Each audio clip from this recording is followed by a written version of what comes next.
चलिए बच्चों, तो पेपर के डाउट्स या फिर पूरे ही सारे प्रॉब्लम डिस्कस कर लेते हैं फटाफट। इसमें जितना भी 12th का पोर्शन है मैं डिस्कस करने जा रहा हूँ। तो शुरुआत करेंगे हम लोग, ये लाइन ठीक है ना, 18th प्रॉब्लम से। ध्यान से देखिए, इसमें दिया हुआ है कि एक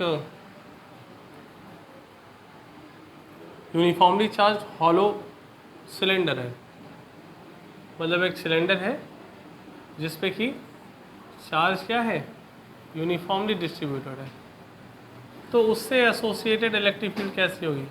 तो ऑब्वियस सी बात है, इससे रेडियल इलेक्ट्रिक फील्ड जाएंगी इस तरीके से चारों तरफ, इधर भी रहेगी इधर भी रहेगी। मतलब अगर हम इसका टॉप व्यू ले, ऊपर से देखेंगे तो कुछ ऐसे दिखेगी, जैसे ये इसका फेस दिखेगा और उसके चारों तरफ फील्ड कुछ इस तरीके से दिखेगी। और क्योंकि पॉजिटिव चार्ज है तो फील्ड कैसी होगी, रेडियली आउटवर्ड होगी, इसका ध्यान रखना है। तो इसमें से कौन सा ऑप्शन सही हो गया, देखिए ज़रा, रेडियली आउटवर्ड। तो रेडियली आउटवर्ड की अगर हम लोग बात करें तो इसमें आपका ऑप्शन देखिए, पहला गलत हो गया, दूसरा सही है। दूसरे में भी कुछ गलती करी है इसमें, देखो। चलो ठीक है, इसमें कुछ करेक्शन है सवाल में, वो आपको करेक्शन के साथ ही मिलेगा, आप चिंता मत करिए। ठीक है, फिलहाल जिसमें भी ये ऑप्शन दिया होगा वो सही है। इसमें मैं भी करेक्शन करवा दूंगा, अब इसमें करेक्शन रह गया, बाकी वो तो मैंने करवा दिया, इसी में रह गया था। चलिए देखिए, इसके बाद जो अगला पॉइंट आता है 19th प्रॉब्लम देखिए। इसमें कह रहे हैं कि इनमें से कौन से पार्टिकल का Q/M रेशियो सबसे ज़्यादा होगा। तो आपको मालूम है कि ये सारे के सारे पार्टिकल पैराबोलिक पाथ पर चल रहे हैं, जिसकी इक्वेशन होती है y = Q/M E और क्या हो जाएगा, x²/u², ये इक्वेशन होती है। अब अगर ये इक्वेशन है आपके सामने तो इसमें आप ये समझिए कि बाकी सब चीज़ें तो कांस्टेंट ही हैं, और क्योंकि सबके सब सेम x डिस्प्लेसमेंट पे है तो x भी कांस्टेंट है। तो यहाँ पे Q/M सीधे सीधे किसके प्रोपोर्शनल है, y, मतलब जिसमें डिफ्लेक्शन, y का मतलब डिफ्लेक्शन जिसमें ज़्यादा होगा उसका Q/M क्या हो जाएगा, ज़्यादा हो जाएगा। तो डिफ्लेक्शन सबसे ज़्यादा किस में है, थर्ड में है, इसलिए Q/M थर्ड का सबसे ज़्यादा होगा। तो इसका थर्ड ऑप्शन एकदम सही है। 19वें के बाद फिर अगले सवाल पे आते हैं, 20वां सवाल देखिए। 20वां सवाल ये कहता है what is the electric flux link with the close surface. अब देखिए जरा, क्लोज सरफेस में आपको मालूम है फ्लक्स का जो फॉर्मूला होता है φ होता है Q नेट डिवाइडेड बाई ε0। अब इसमें सारे चार्जेस को अगर जोड़ा जाए तो 1.25 + 7 + 1 - 0.4 और डिवाइडेड बाई ε0 की वैल्यू 8.85 × 10⁻12। अब इसे जब सिंप्लीफाई करेंगे तो it will be approx 10⁻12 newton metre square और पर कूलम आ जाएगा। तो इसमें आपका कौन सा ऑप्शन सही है, सेकंड ऑप्शन सही है। ठीक है, ये कैलकुलेशन देख लीजिएगा करके अच्छे से। तो ये हो गया। चलिए अब इससे आगे सवालों पे चर्चा करते हैं।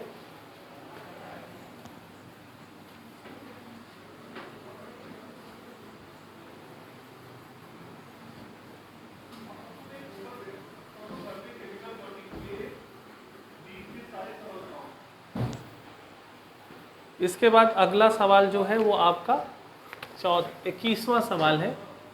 21वें सवाल को देखिए। Consider the charge configuration and spherical Gaussian surface shown in the figure when calculating the flux of electric field over a spherical surface the electric field will be due to. देखिए यहाँ पर हमें इस सरफेस पर निकालना है +Q1 -Q1 और +Q2, ऐसे तीन चार्ज दिए हुए हैं। पूछ रहे when calculating the flux of electric field over the spherical surface electric field will be due to. इस सरफेस पे इलेक्ट्रिक फील्ड किन कारणों से होगी। देखिए नेट फ्लक्स के लिए तो सिर्फ यही दोनों रिस्पॉन्सिबल होंगे, लेकिन फील्ड इस सरफेस पे तीनों चार्ज के कारण होगी। तो इसमें all the charges will be the correct answer. देखिए अगर इसमें सिर्फ ये पूछता कि नेट फ्लक्स किस चार्ज के कारण होगा तो वो इन दोनों के कारण है, लेकिन इसमें पूछ क्या रहा है कि इस सरफेस पे फील्ड किन किन के कारण होगी। तो ऑब्वियस सी बात, इसके कारण भी होगी, इसके कारण भी होगी और इसके कारण भी, तो तीनों के कारण यहाँ पर फील्ड उपलब्ध होगी। अगला सवाल देखिए 22। इसमें बोल रहा है कि चार्ज की एक सीट है और इससे एक थ्रेड अटैच्ड है जो कि यहाँ थीटा एंगल पर है, इसका वेट mg इधर को है और फोर्स इधर को है। अब इसको रिजॉल्व कर दो, तो t cos थीटा और t sin थीटा, तो t sin theta is equal to Q E और t cos theta equal to mg। अब इसमें क्या करो, हमें क्या पता लगाना है, the surface charge density sigma of the sheet is proportional to, ठीक है, इसे डिवाइड कर दो पहले, तो tan थीटा कितना आ जाएगा, देखो Q E by M G, और यहाँ पर सीट की इलेक्ट्रिक फील्ड का formula sigma by epsilon naught होता है, तो सिग्मा डायरेक्टली प्रोपोर्शनल टू बाकी सारी चीज़ें कांस्टेंट है, कितना हो जाएगा, tan थीटा आ जाएगा। तो इसका सेकंड ऑप्शन एकदम सही है।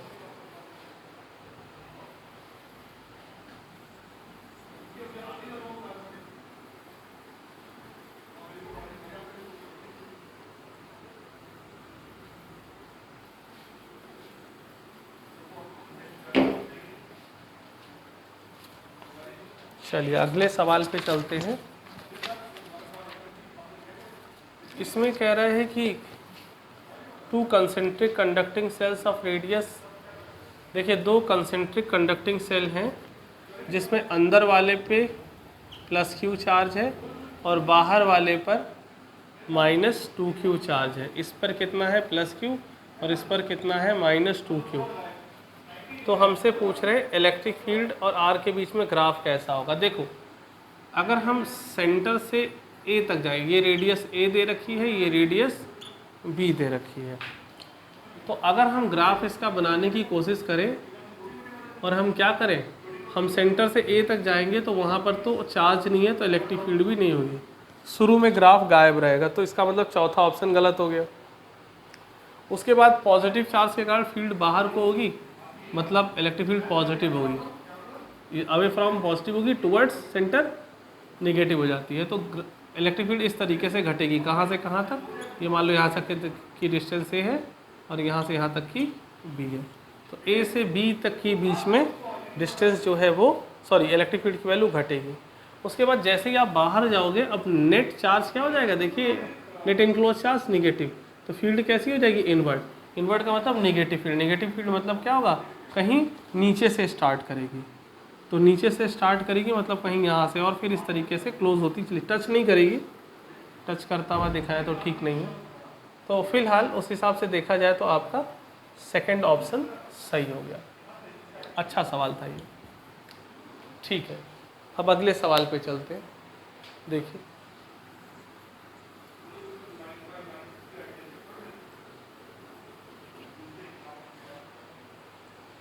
इसके बाद 24th प्रॉब्लम देखिए। इसमें इलेक्ट्रिक फील्ड लाइंस आपको देखनी है। पहली बात तो कौन सा पॉजिटिव है कौन सा नेगेटिव है, तो ए से इलेक्ट्रिक फील्ड लाइंस बाहर जा रही है इसलिए वो पॉजिटिव होगा, और बी में इलेक्ट्रिक फील्ड लाइन टर्मिनेट कर रही है इसलिए वो नेगेटिव होगा। तो चौथा ऑप्शन वैसे ही सही हो गया। फिर भी आगे भी अगर देखना चाहो कि मैग्नीट्यूड किसका ज़्यादा है, तो ए में देखो ज़्यादा इलेक्ट्रिक फील्ड लाइन एसोसिएट कर रही है, क्योंकि आपको मालूम है किसी भी चार्ज का जो मैग्नीट्यूड होता है वो number of electric field line associated के प्रोपोर्शनल होता है। तो क्योंकि ए से ज़्यादा इलेक्ट्रिक फील्ड लाइन एसोसिएट कर रही हैं, इसलिए ऐसी कंडीशन में ए का जो मैग्नीट्यूड है वो ज़्यादा होगा। तो इसका कौन सा ऑप्शन सही है, फोर्थ ऑप्शन एकदम सही है। इसके बाद अगला सवाल आता है 25वां। अब 25वां सवाल देखिए। A hollow conducting sphere is placed in an electric field produced by a point charge placed at a point P as shown in the figure। तो यहाँ पर एक हॉलो कंडक्टिंग स्फीयर है और इससे कुछ दूरी पर यहाँ पर एक चार्ज रखा हुआ है, एक पॉइंट चार्ज रखा हुआ, मान लो Q रखा हुआ है, और VA VB VC भी the potentials at point ABC। यहाँ पर और यहाँ पर 3 पॉइंट ले लिया है जहाँ पे पोटेंशियल फ़िलहाल VA है, VB है और VC है। तो हमें यहाँ पर क्या करना है, हमें पता लगाना है इन पोटेंशियल के बीच में क्या रिलेशन होगा। बहुत ध्यान से समझिएगा यहाँ पर, क्योंकि ये एक कंडक्टिंग सरफेस है। देखिए यूनिफॉर्मली चार्ज स्फेरिकल सेल है ना, कंडक्टिंग सरफेस है, तो ऐसी कंडीशन में इसके हर पॉइंट का पोटेंशियल क्या हो जाएगा, सेम हो जाएगा। और क्योंकि इसके हर पॉइंट का पोटेंशियल सेम होगा, इसलिए VA, VB और VC सब आपस में क्या हो जाएगा, बराबर हो जाएगा। ऐसा क्यों हो पा रहा है, क्योंकि ये एक कंडक्टिंग सरफेस है और कंडक्टिंग सरफेस पे हमेशा पोटेंशियल क्या होता है, सेम होता है। इवन उस पर चार्ज तब तक फ्लो होता है जब तक कि पोटेंशियल सेम ना हो जाए। तो इस तरीके से हमें ये समझ में आ रहा है कि यहाँ पर तीनों का पोटेंशियल आपस में बराबर होगा। इसके बाद फिर 25 हो गया। 25 के बाद जो अगला होता है वो देखते हैं। 25 हो ही गया, अगला हो गया 26वां सवाल।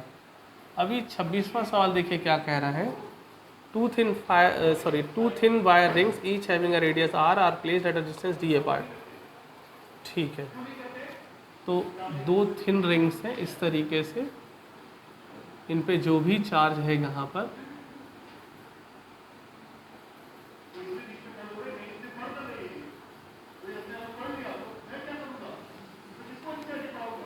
दूसरे पे, एक पे प्लस क्यू चार्ज है, दूसरे पे क्या है बच्चों, माइनस में चार्ज है।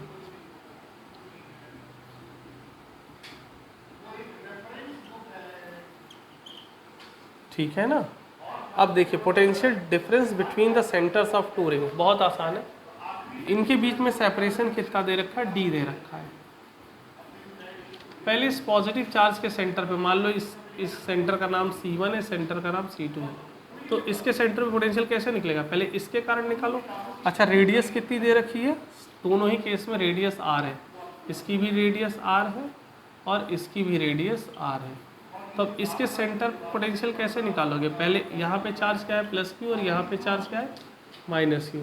तो हो जाएगा Q/4πε0r, ये इसके कारण, और माइनस उसके कारण Q/4πε0√r² + d²। ऐसे ही उसके सेंटर पे कैसे निकालेंगे, -Q/4πε0r + Q/4πε0, अब इसके कारण इसके सेंटर पे निकालें √r² + d²। अब यदि हमको यहाँ पे पोटेंशियल डिफरेंस चाहिए तो हमें V1 से V2 को घटाना पड़ेगा।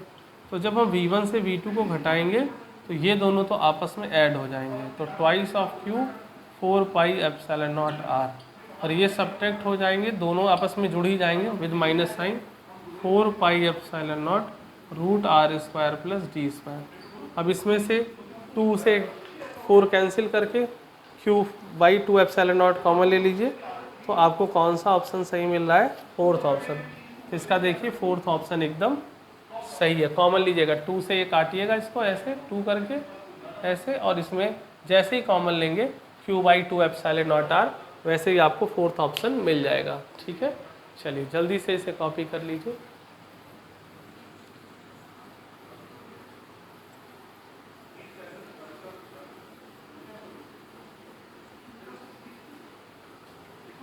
अगला देखिए,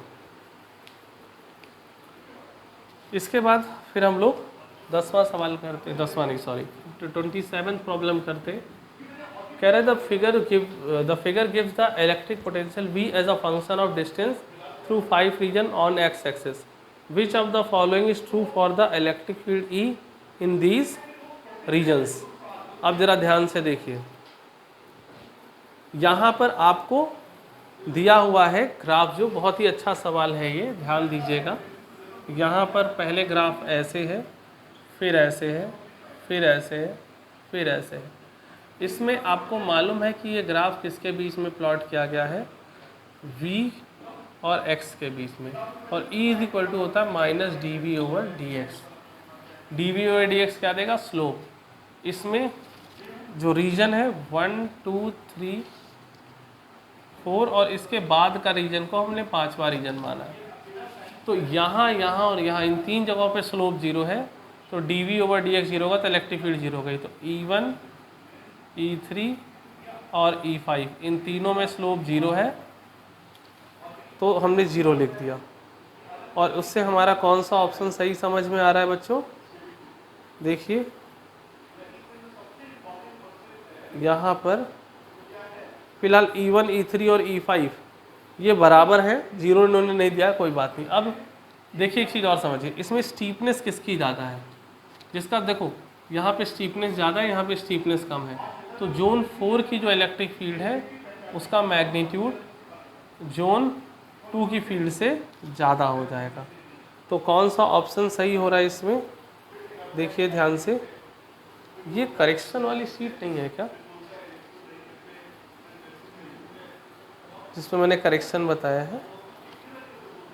चलिए इसमें भी करेक्शन है, आप लोगों को में करेक्शन की दिक्कत नहीं आएगी, वो आपको करेक्टेड ही मिलेगा। फिलहाल इसमें जो ऑप्शन सही है आपका वो यही सही है कि E4 का मैग्नीट्यूड जो होगा वो आपका E2 से ज़्यादा होगा। हाँ तो ठीक तो है, दूसरे ऑप्शन में ही आ रहा है, ठीक है। तो इसका कौन सा ऑप्शन सही है, सेकंड ऑप्शन सही है।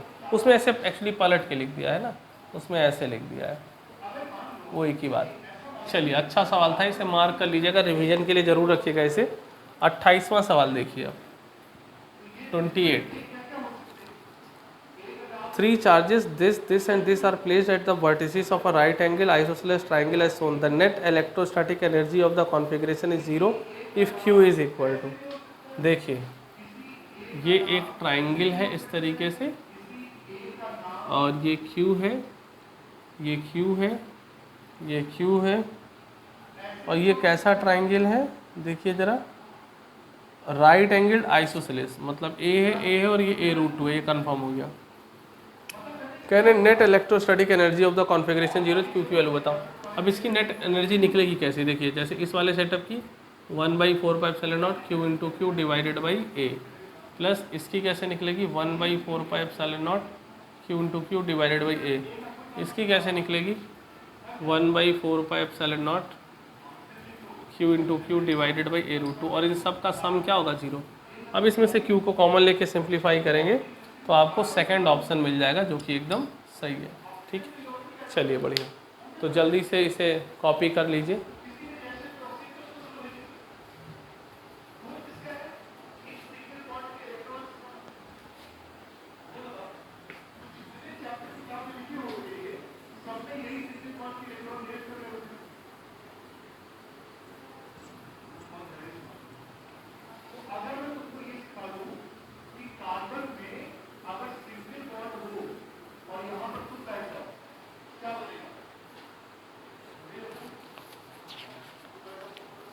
चलिए अगला सवाल देखेंगे सभी बच्चे।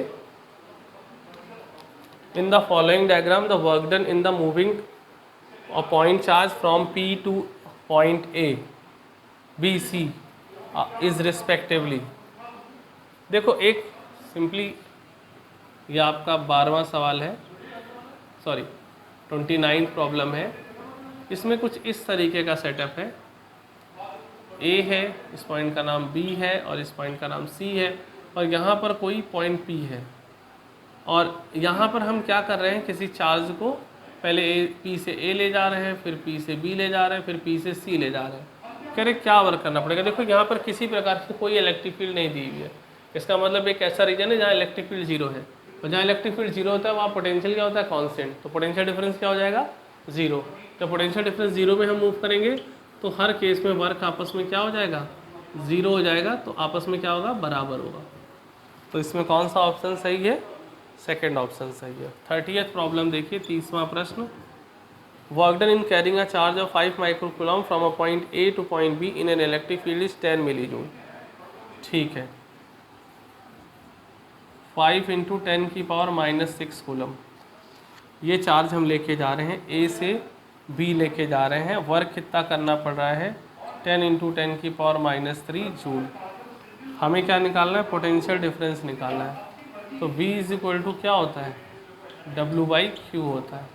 तो 10 इंटू 10 की पावर -3 डिवाइडेड बाई 5 इंटू 10 की पावर -6 हो जाएगा 2 इंटू 10 की पावर 3 वोल्ट या फिर 2 kilo volt.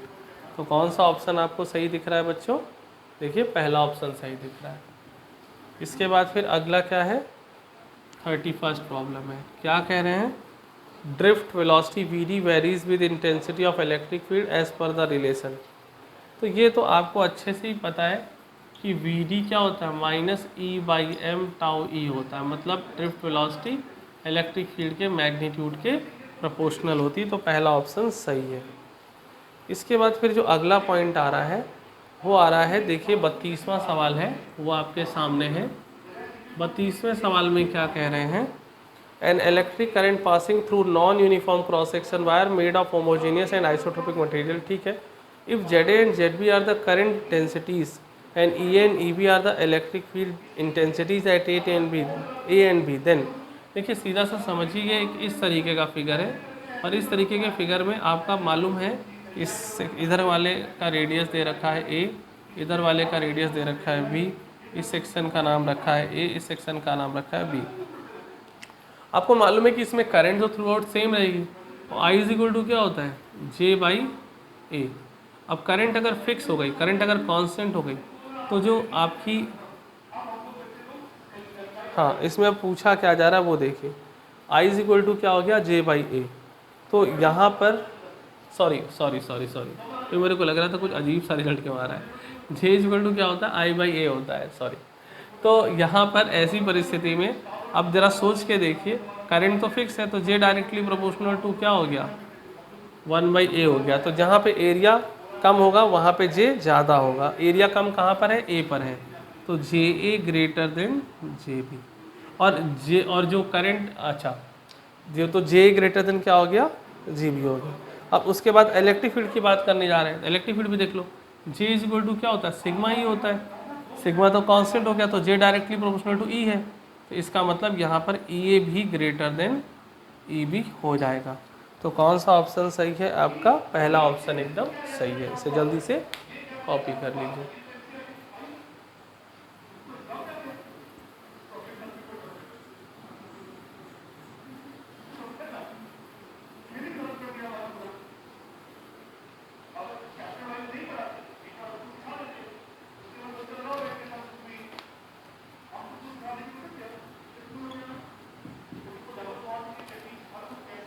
A copper wire of length 1 meter and radius 1 mm is joined in series with an iron wire of length 2 meter and radius 3 mm, and a current is passed through the wire. The ratio of current density in the copper and iron wire. देखिए दोनों के दोनों सबसे important चीज़ क्या है, series combination में।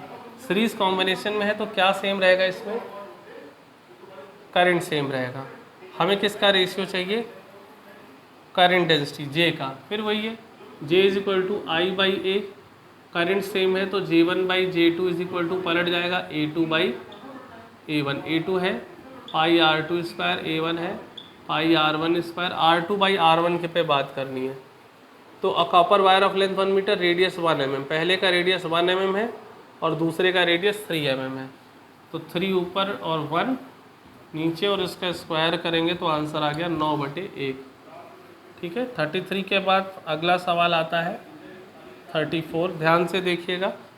To resistance of resistance R1 and R2 having R1 greater than R2 are connected in parallel for equivalent resistance R, the correct statement is. अब देखिए, अगर कोई दो रेजिस्टेंस जिसमें से R1 ग्रेटर देन R2 है, अगर ये पैरेलल कॉम्बिनेशन में है, तो आपको पता होना चाहिए कि जो इक्विवेलेंट रेजिस्टेंस आएगा इस फॉर्मूले की मदद से, वो इक्विवेलेंट रेजिस्टेंस की वैल्यू R1 से भी कम होगी और R2 से भी कम होगी, क्योंकि ये दोनों से ही क्या हो जाता है, छोटा होता है।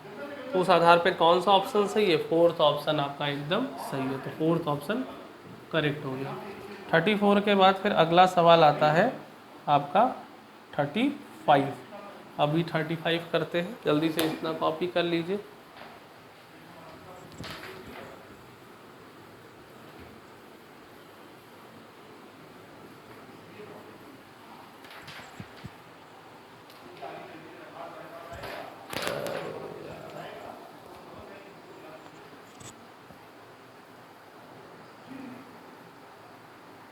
ठीक है। इसके बाद फिर जो अगला सवाल आता है वो 35 प्रॉब्लम आता है। कह रहे the equivalent resistance of the arrangement of the resistance on in the adjoining figure between A and B. देखिए ध्यान से,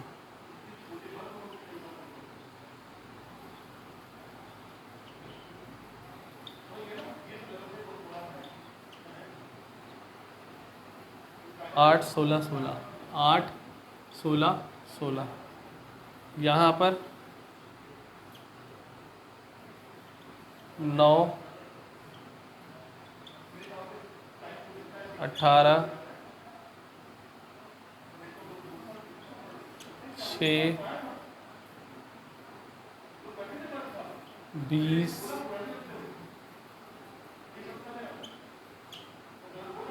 बी ए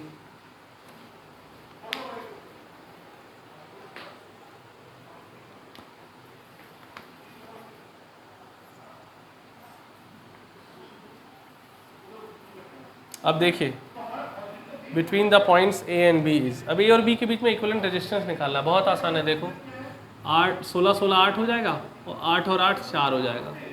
ये टोटल कितना हो गया 4।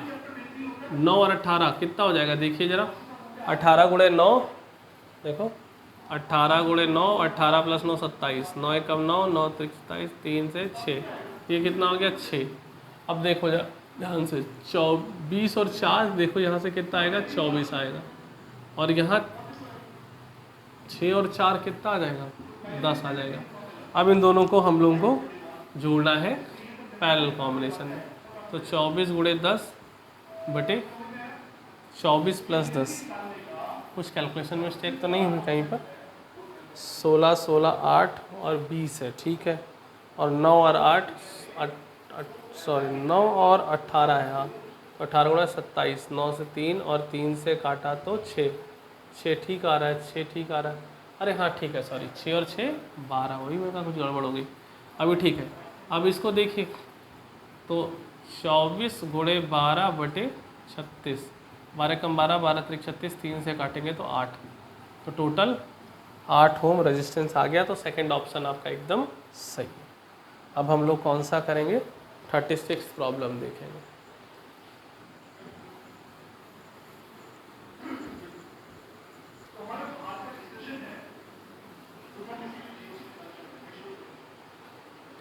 थर्टी सिक्स प्रॉब्लम में आप ध्यान से देखिए, जो पूरा सर्किट बना हुआ है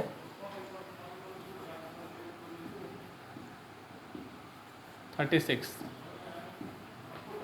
ये आपका कुछ ऐसे है, फिर ऐसे है, फिर ऐसे है, फिर ऐसे है, ऐसे है, ऐसे है,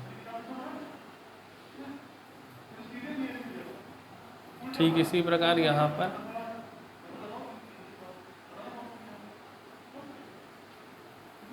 इस तरीके से, और यहाँ 2 है, बाकी सब 1 है, 2 और 5, ये 5 ठीक है, ऐसे यहाँ पर 2 है और बाकी सब 1 है, और यहाँ पर क्या है 8 8 8 8 और 4 कनेक्टेड है, देखिए यहाँ पर 8, यहाँ पर, यहाँ नहीं है, इस जगह पर है 8 और यहाँ पर 4 कनेक्टेड है।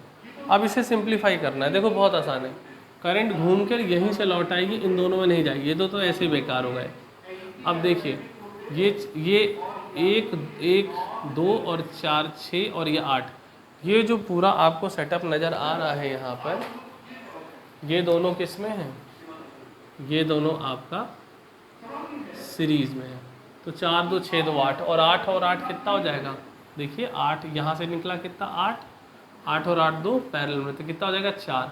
अब ये दोबारा से क्या हो जाएगा 4, तो अगला सर्किट अगर हम बना के दिखाएं इस तरीके से, तो 2 2 यहाँ पे 8 और यहाँ पर 1, यहाँ पर 1, यहाँ पर 4, यहाँ पर 1, यहाँ पर 1, तो 1 1 1 1 4, और ये पूरा कितना हो जाएगा देखिए सब मिला के 8 8 और 8 4, तो अब देखिए ये 2 ये 4 ये 2, ये कितना हो जाएगा 8, तो कौन सा ऑप्शन सही है।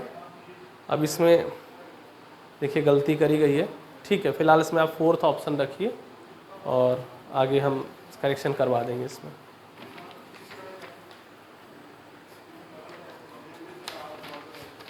अब अगला सवाल देखिए,